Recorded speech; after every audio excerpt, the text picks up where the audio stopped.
Compartamos ahora la Sagrada Escritura. Es el libro de Apocalipsis en el capítulo 21. Estaré leyendo desde el versículo 1 y hasta el versículo 7. Dice así la palabra del Señor. Vi un cielo nuevo y una tierra nueva, porque el primer cielo y la primera tierra pasaron y el mar ya no existía más. Y yo, Juan, vi la santa ciudad, la nueva Jerusalén, descender del cielo de Dios, dispuesta como una esposa ataviada para su marido. Y oí una gran voz del cielo que decía: He aquí el tabernáculo de Dios con los hombres, y Él morará con ellos, y ellos serán su pueblo, y Dios mismo estará con ellos como su Dios. Enjugará Dios toda lágrima de los ojos de ellos, y ya no habrá muerte, ni habrá más llanto, ni clamor, ni dolor, porque las primeras cosas pasaron. Y el que estaba sentado en el trono dijo: He aquí, yo hago nuevas todas las cosas. Y me dijo: Escribe, porque estas palabras son fieles y verdaderas. Y me dijo: Hecho está. Yo soy el Alfa y la Omega, el principio y el fin. Al que tuviere sed, yo le daré gratuitamente de la fuente del agua de la vida. El que venciere, heredará todas las cosas, y yo seré su Dios, y él será mi hijo. El panorama de la historia, tal y cual se describe en la Biblia, tiene 4 partes. Comienza en el libro del Génesis describiendo la creación perfecta que Dios había hecho. La evaluación que él mismo hizo de su creación fue la siguiente: y vio Dios todo lo que había hecho, y aquí que era bueno en gran manera. Este es el primer paso, la primera etapa del panorama. Comienza con la creación. Luego, inmediatamente después, avanza con la caída. En la caída se describe cómo el hombre, después de habitar en este contexto de perfección, eligió pecar contra Dios y las consecuencias que su pecado trajo sobre todo el género humano. Esto es separación de Dios y al mismo tiempo grandes conflictos entre nosotros mismos. Este panorama de la historia en su etapa número 2, que es la caída, se extiende desde Génesis 3 y hasta los Evangelios. En los Evangelios entonces alcanza la tercera etapa, que se conoce como la redención. Vino Cristo e hizo posible lo que nosotros mismos por nuestros propios medios habíamos intentado lograr y siempre habíamos fracasado. Esto es, llegar a tener paz con Dios y al mismo tiempo llegar a tener buenas relaciones entre nosotros. Pero esta redención que Cristo logró en la etapa número 3 todavía no ha alcanzado su momento cúlmine. Su momento más alto se alcanzará con la renovación de todas las cosas. Esta etapa en el panorama de Dios, que es la etapa número 4, la renovación, se describe principalmente en el libro de Apocalipsis y también en diferentes cartas del Nuevo Testamento. En estos días, donde estamos casi todos nosotros recluidos en nuestras casas, guardando una cuarentena a causa de que hay enfermedad en las calles, me parece muy apropiado recordarle, sobre todo la familia de la fe, que la enfermedad, según los propósitos y designios de Dios, puede tener significado, puede tener sentido. La realidad por la cual enfermamos es que Dios quiere recordarnos que el pecado tiene consecuencias. Él creó una creación perfecta para vivir en comunión con nosotros, pero a causa del pecado no solamente hemos sido separados de Él, sino que también enfermamos. También la enfermedad nos recuerda que nuestros días están contados, que somos frágiles y que a pesar de que nuestro pensamiento se proyecta a través del tiempo, algunos más temprano, otros más tarde, pero todos tendremos que enfrentar la realidad de la muerte. Pero lo más precioso, lo más valioso en este tiempo es poder decirnos los unos a los otros que la enfermedad podría llevarnos a Cristo. La pandemia ha creado una plataforma global para mostrar la esperanza que hay en Cristo. Todas las personas en todas las naciones han podido despertar a la realidad. ¿Y cuál es la realidad? La realidad es que este mundo es ahora mismo un lugar peligroso, que la vida es frágil y que de forma acelerada las cosas podrían cambiar para mal. Esto es muy distinto al mensaje de optimismo que hasta hace algunas semanas ustedes habían estado escuchando. Se nos decía que todo iba a estar bien. Se nos decía que estábamos seguros. Se nos decía que nuestros gobiernos iban a cuidar de nosotros, que nuestro patrimonio iba a ser suficiente, que tenemos trabajos estables, salud. Aprovechemos la ocasión para recordarnos los unos a los otros que esta creación no es ya lo que en algún momento fue. Es difícil para todos, tanto para creyentes como para no creyentes, asumir la idea de que la creación no es ahora mismo el jardín perfecto. Dice asimismo la Escritura en el libro de Romanos, en el capítulo 8, en el versículo 31, porque también la creación misma será libertada de la esclavitud de corrupción a la libertad gloriosa de los hijos de Dios. Dice el mismo texto que la creación gime con dolores de parto. En este momento no vivimos en el jardín del Edén, vivimos en una creación caída.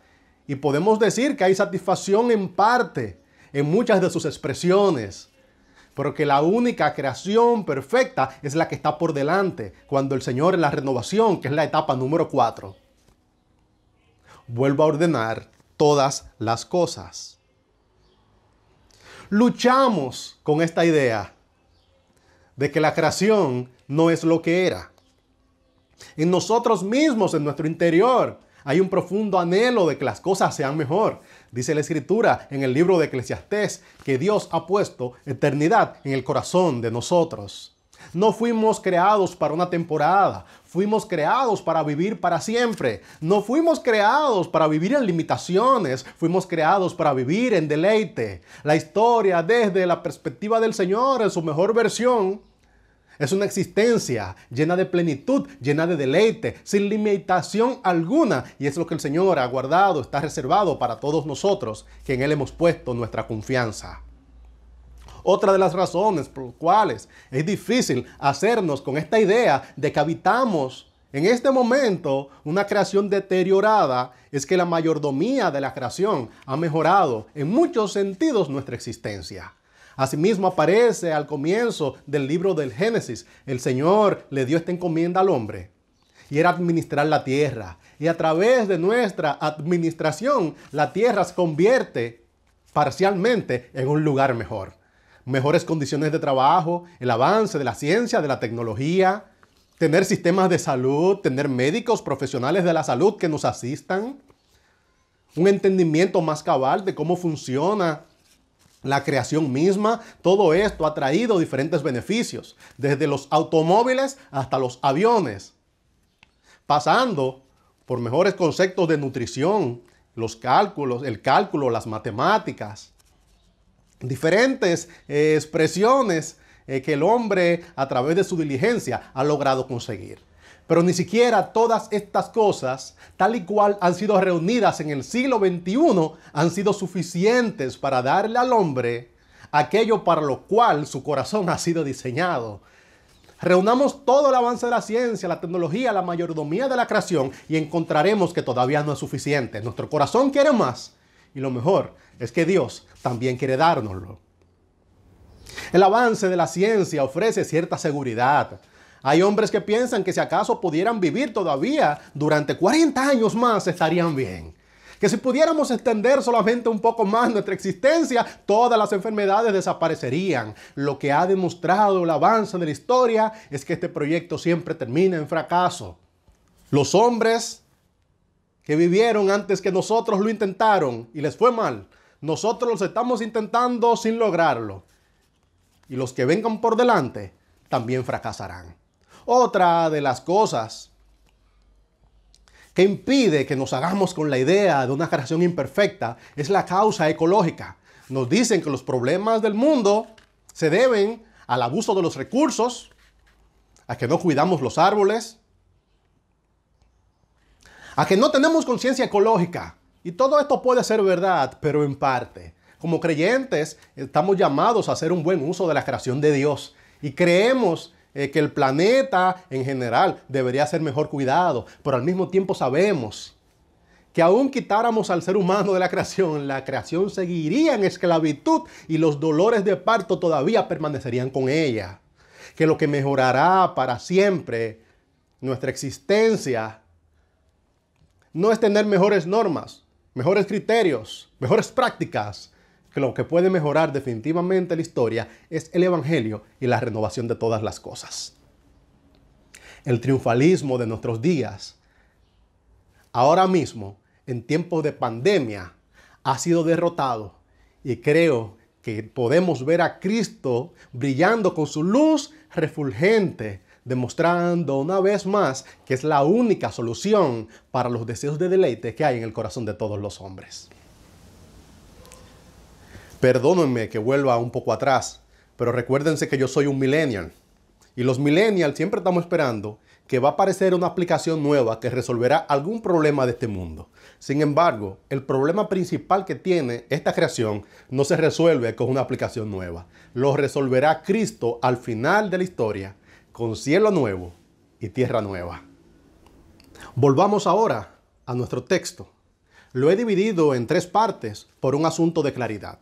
Apocalipsis 21, desde el versículo 1 y hasta el versículo 7. La primera parte es nuestra esperanza de renovación. Son los versículos 1 y 2. La segunda parte es nuestra esperanza de comunión. Es el versículo 3. Y luego es nuestra esperanza de consolación. Está en el versículo 4. Reconozco que para mucha gente el libro de Apocalipsis parece un libro atemorizante.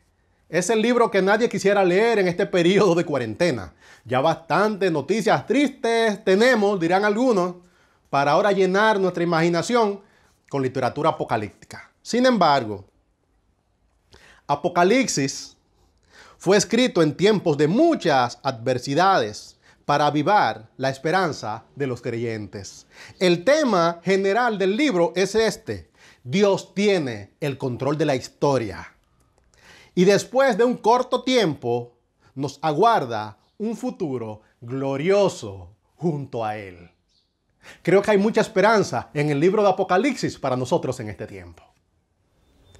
En cuanto a nuestra esperanza de renovación, dicen asimismo los primeros versículos: vi un cielo nuevo y una tierra nueva, porque el primer cielo y la primera tierra pasaron y el mar ya no existía más.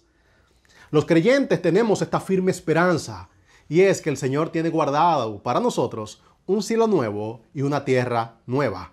Así como el Señor hizo una primera creación, que era creación perfecta, y a causa del pecado esta creación ha estado viviendo en un constante y progresivo deterioro, del mismo modo, con su mismo poder, creará de nuevo todas las cosas. Aspiramos a que llegará un momento en que no habrá enfermedad. Aspiramos a que llegará un momento en que ya no habrá dolor. Aspiramos a que llegará un momento en que las cosas serán definitivamente perfectas. No creemos que lo vamos a hacer nosotros por nuestros propios medios. Creemos humildemente que el Señor, al final de los tiempos, lo hará. Estas cosas nos deben llenar a nosotros de santa expectativa. Nuestra esperanza no está puesta en ningún hombre. Nuestra esperanza no está puesta en ningún avance que por nosotros mismos podamos lograr. Nuestra esperanza está puesta en que con la ayuda del Señor seremos guardados sin caída y que al final de los tiempos descenderá una nueva ciudad. Donde quisiera detenerme un poco es en el versículo 3, donde dice: y oí una gran voz del cielo que decía: he aquí el tabernáculo de Dios con los hombres, y Él morará con ellos, y ellos serán su pueblo, y Dios mismo estará con ellos como su Dios. Aquí está nuestra esperanza de comunión. Me parece muy necesario en estos días recordar que no hay expectativa alguna de que podamos tener completo progreso humano sin la presencia de Dios. De que no hay expectativa alguna de poder vivir en paz y tranquilidad fuera de Dios. Juan no solamente vio una ciudad que descendía del cielo, al mismo tiempo él vio un tabernáculo. El tabernáculo en el Antiguo Testamento representaba la presencia de Dios en medio de su pueblo. Y al final de los tiempos el Señor volverá a ocupar su mismo lugar, el lugar que nunca debimos nosotros haber intentado usurpar. Dios estará al final de los tiempos en el centro de la creación. Dios estará reinando. El Señor volverá a ocupar su lugar. Mucha gente quiere un futuro sin dolor, un futuro sin lágrimas, un futuro sin enfermedades, un futuro sin incertidumbre y sin dificultades. Pero también esta misma gente está buscando un futuro sin Dios. Esto no es posible. El único futuro de paz y deleite supremo tiene a Dios como su centro. Hay dos textos más de la Escritura que nos recuerdan esta preciosa verdad. El primero de ellos está en el libro de Santiago, en el capítulo 1 y en el versículo 17. Nos dice que toda buena dádiva y todo don perfecto descienden de lo alto del Padre de las luces, en el cual no hay sombra de variación. Si estamos buscando perfección, deberíamos mirar hacia arriba y no a nosotros mismos.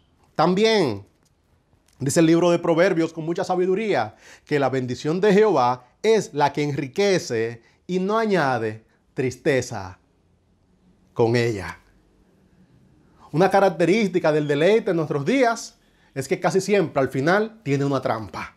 Y cualquier cosa que de algún modo hace que nuestro placer se proyecte, tiende a terminar en fracaso. Esperamos que al final de los tiempos no solamente descienda una nueva ciudad, sino que Dios descenderá y estará en medio de ella. Y que a causa de su presencia con nosotros volveremos a disfrutar de este estado de perfecta comunión. Asimismo, en el versículo 4 se describe nuestra esperanza de consolación.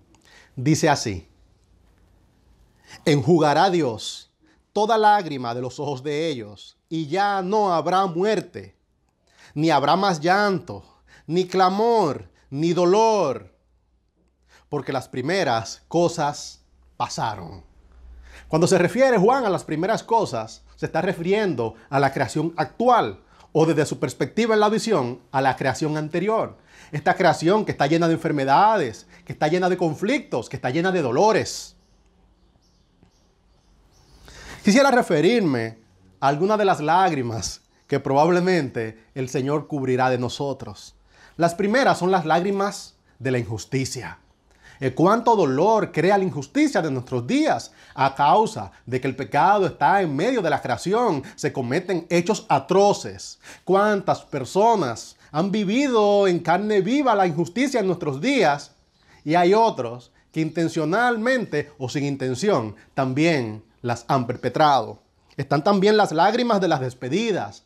En nuestros días las despedidas son constantes. Hay despedidas temporales, despedidas permanentes, pero las despedidas duelen todas. Están las lágrimas de la enfermedad temprana, la enfermedad permanente y también la enfermedad repentina. No pensemos que esta pandemia es la única enfermedad existente. Teníamos enfermedades aún antes de ella y ya eran muchas. Algunos nacieron enfermos. Otros han enfermado y han permanecido enfermos.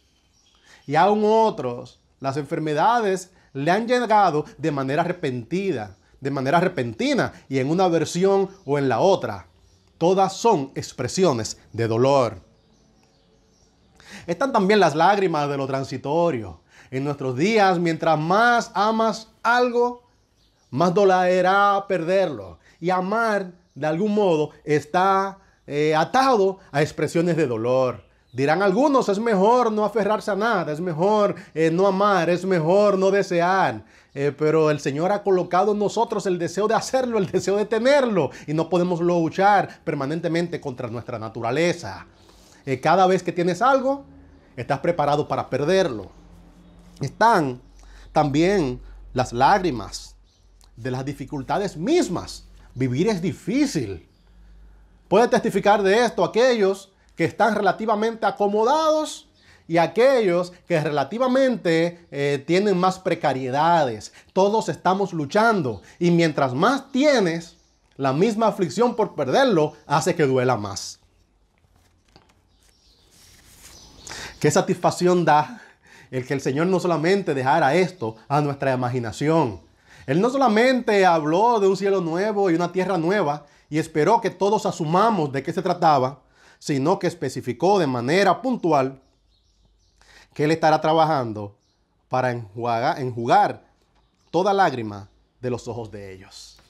El Señor no solamente trabajará para renovar todas las cosas, al mismo tiempo Él estará trabajando en nuestra consolación.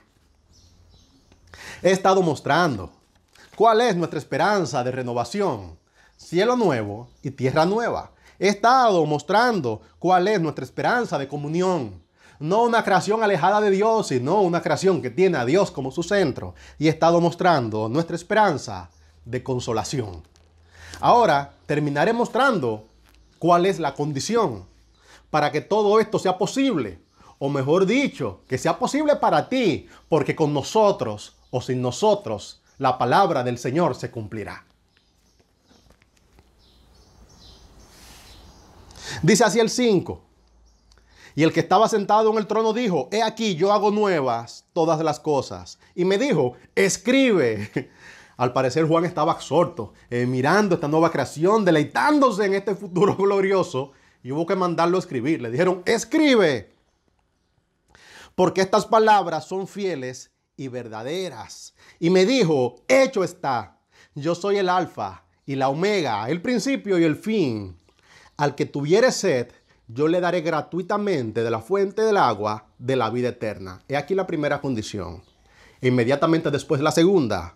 El que venciere heredará todas las cosas, y yo seré su Dios y él será mi hijo. Las dos condiciones para que seamos parte de este futuro sin enfermedad, de este futuro sin dolor, sin quebranto, sin llanto y sin clamor. La primera de ellas es tener sed de Dios. Creo que en estos días, donde ninguno de nosotros está muy satisfecho, hay mucha oportunidad y ocasión para practicar este tipo de sed. Es decir, Señor, tenemos deseo de más y al mismo tiempo sabemos que todo está en ti. Y la segunda, el que venciere heredará todas las cosas. Estos tiempos de dificultad, nuestra fe y esperanza serán especialmente probadas. Por eso es mi oración y debe ser la nuestra, que con la ayuda del Señor todos nosotros seamos guardados sin caída. El versículo 8 es parte de la misma unidad, por lo tanto lo leeré. Pero los cobardes e incrédulos, los abominables y homicidas, los fornicarios y hechiceros, los idólatras y todos los mentirosos tendrán su parte en el lago que arde con fuego y azufre, que es la muerte segunda.